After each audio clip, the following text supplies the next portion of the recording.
Autour d'une table de jeu, il y aura toujours trois types de personnes. Celles qui, de façon obsessionnelle, sont toujours convaincues que tous les joueurs sont des tricheurs et manigances en permanence. Celles qui se moquent des discours de ceux qui s'interrogent sur la présence d'éventuels tricheurs. Et celles qui ne sont pas dupes et qui savent qu'il est dans la nature de l'homme de tricher. Celles-là même qui se tiennent prêtes à traquer toute tentative de triche, sans pour autant voir des tricheurs partout. Autour d'une table de jeu, il y a toujours eu, et il y aura toujours, des personnes qui tenteront de tricher pour gagner. Et tu le sais. Mais n'oublie pas qu'en quittant cette table, les tricheurs ne cessent pas d'être ce qu'ils sont. Pourquoi est-ce tant tabou de soumettre l'idée que certains continueraient de tricher ailleurs qu'en étant assis à cette table? Enfin, lecteur, réfléchis. Les complots ont toujours existé, et ceux qui complotent disent que ceux qui les dénoncent ou cherchent à les démasquer sont complotistes.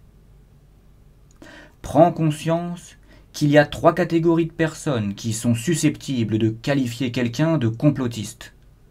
Les comploteurs, ceux qui se sont fait formater par ces derniers et qui taxent de complotiste toute personne tenant une version dissidente, et celles qui ont réellement eu affaire à des discours farfelus.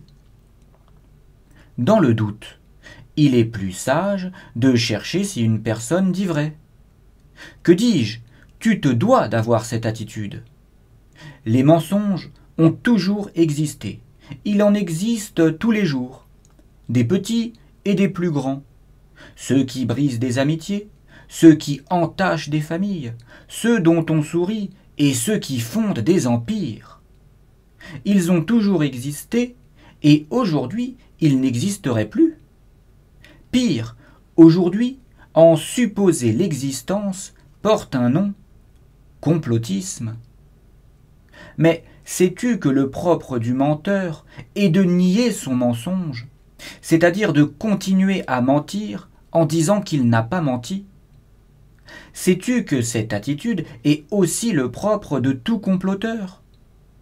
Le propre du comploteur est de mentir en disant qu'il n'y a pas de complot. Si tu es sain d'esprit, cela devrait te convaincre qu'il est un devoir de s'interroger et de douter de toutes les versions. Et oui, lecteur, il est salutaire de douter de tout, des versions officielles et de celles dites complotistes. Et c'est là la différence entre les parano-complotistes et moi. Ces derniers ne veulent pas que l'on doute des versions officielles, mais exigent qu'on le fasse des versions opposées. Ce comportement n'est absolument pas sain. Pour ma part, je n'ai absolument aucun souci avec le fait que l'on doute de mes versions. Au contraire. Le parano-complotiste doute seulement des versions dissidentes. Le véritable complotiste doute seulement des versions officielles. Aucun de ces deux-là ne veut douter de ce qui le dérange. Contrairement aux sages qui doutent de tout dans le but de s'approcher de la vérité.